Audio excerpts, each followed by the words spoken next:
ഈ കഴിഞ്ഞ ദിവസം ഈ ജമ്മു കാശ്മീരിൽ നിന്ന് അതോടൊപ്പം തന്നെ ഹരിയാനയിലെ ഫരീദാബാദിൽ നിന്നും ഗുജറാത്തിൽ നിന്നുമൊക്കെ പിടിയിലായത് ഡോക്ടർമാരാണ്. അപ്പോൾ സമൂഹത്തിൽ വലിയ വില ലഭിക്കുന്ന അല്ലെങ്കിൽ വലിയ ബഹുമാനം ലഭിക്കുന്ന തസ്തികയിലിരിക്കുന്ന ആളുകൾ, വളരെ പ്രധാനപ്പെട്ട പദവികൾ വഹിക്കുന്ന ആളുകൾ പോലും ഭീകരപ്രവർത്തനത്തിൻ്റെ ഭാഗമായി ഇറങ്ങി വരുന്നു എന്ന നിലയിലേക്ക് കാര്യങ്ങൾ പോകുകയാണ്. അപ്പോൾ ഇത് എത്രത്തോളം അപകടകരമായ സാഹചര്യത്തിലേക്കാണ് കാര്യങ്ങൾ പോകുന്നത്?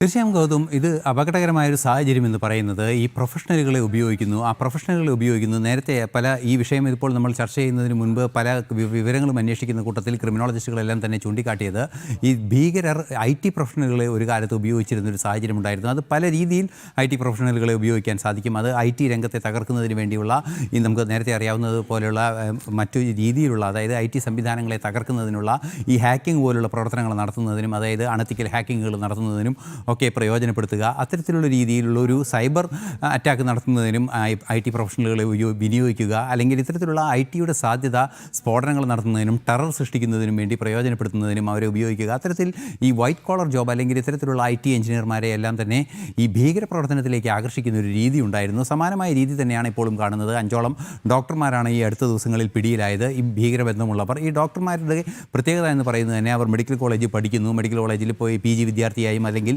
അണ്ടർ ഗ്രാജുവേറ്റ് വിദ്യാർത്ഥിയായും പഠിക്കുന്നു. അവർക്കെല്ലാം തന്നെ ഒരു സ്വീകാര്യത സമൂഹത്തിൽ സ്വാഭാവികമായും ഉണ്ടാകുന്നു. ഒരു പ്രത്യേക മെഡിക്കൽ കോളേജിലെ ഒരു വിദ്യാർത്ഥി എന്ന് പറയുന്ന അംഗീകാരം ആ കുട്ടിക്ക് ഉണ്ടാവുകയും അല്ലെങ്കിൽ ആ ഭീകരവാദ പ്രവർത്തനം നടത്തുന്ന വ്യക്തിക്ക് ഉണ്ടാവുകയും അത് സമൂഹത്തിൽ കുറേ കൂടി സ്വതന്ത്രമായി വിഹരിക്കുന്നതിനുള്ളൊരു സാധ്യത തുറക്കുകയും ചെയ്യും. അതുപോലെ തന്നെ ആ പ്രൊഫഷൻ ഏറ്റെടുക്കുമ്പോൾ ആ പ്രൊഫഷൻ്റെ അതായത് ഒരു ഡോക്ടറുടെ സമൂഹത്തിലെ മാന്യതയും ആ ഒരു അംഗീകാരവും എല്ലാം തന്നെ ഇവർക്ക് കൂടുതൽ സമൂഹത്തിലേക്ക് ഉൾച്ചേർന്ന് പോകാനും അവിടെ ഒളിച്ചിരിക്കാനും അത്തരത്തിലുള്ള ഒരു സ്വതന്ത്രമായ രീതിയിൽ ഇവർക്ക് കുറേ കൂടി രഹസ്യമായും കുറേ കൂടി കാര്യക്ഷമമായും ഈ പ്രവർത്തനങ്ങൾ നടത്തുന്നതിനുമുള്ള ഒരു മറയായി ആ പ്രൊഫഷനെ കാണുന്നു എന്നതാണ് ഒരു ലൈൻ. അതായത് ഈ പ്രൊഫഷണലുകളെ ഈ ഭീകരതയിലേക്ക് തിരഞ്ഞെടുക്കുന്നതിൻ്റെ ഒരു ലൈനായി കണക്കാക്കാൻ സാധിക്കുന്നത്. മാത്രമല്ല, സ്വാഭാവികമായും അവരുടെ ബുദ്ധിശക്തിയും അവരുടെ അറിവുമെല്ലാം തന്നെ ഈ ഭീകരപ്രവർത്തനങ്ങളുടെ പ്ലോട്ടുകൾ തയ്യാറാക്കുന്നതിന്, ആസൂത്രണം ചെയ്യുന്നതിനും അതിൻ്റെ പ്ലാനിങ്ങിനുമെല്ലാം പ്രയോജനപ്പെടുത്തുന്നു. അത് എല്ലാം തന്നെ സ്വാഭാവികമായും ഒരു ഡോക്ടർ എന്നൊക്കെ പറയുമ്പോൾ അവരുടെ IQ ലെവൽ, അതായത് ബൗദ്ധികമായ നിലവാരം ഉയർന്നിരിക്കുന്ന പ്രൊഫഷണലുകളെ സ്വാഭാവികമായും അത്തരത്തിൽ ഉപയോഗിക്കുമ്പോൾ കാര്യക്ഷമമായും കൃത്യമായും അത് നടപ്പാക്കാനുള്ളൊരു സാധ്യത, കുറേ കൂടി